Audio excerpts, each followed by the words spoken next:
இந்த பலிபீடத்துல வந்து கை வைக்கும் போது, இந்த பலிபீடம் மட்டும் இல்ல, எங்க சர்ச் பலிபீடம், எந்த பலிபீடம் சரி, கை வச்சு நிற்கும் போது அடிக்கடி நினைக்கிறதுல ஒன்று என்ன தெரியுமா?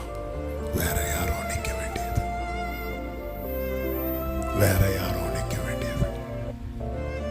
தாவீதுக்கு முன்பதாக 7 பேர் இருந்தும் 8வது தாவீதை எட்டி பிடித்த கரம்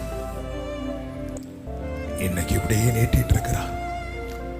நீ சும்மா இப்படி கையை தூக்குனாலே, நீ எவ்வளவு பெரிய ஆழத்தில் இருந்தாலும், எந்த பயங்கரமான குழியில் இருந்தாலும், எந்த பாவத்தில் இருந்தாலும், 2024 ஜூன் 17 உனக்கு விடுதலையினாள், உனக்கு மீட்பினாள், உனக்கு ரட்சிப்பினாள்.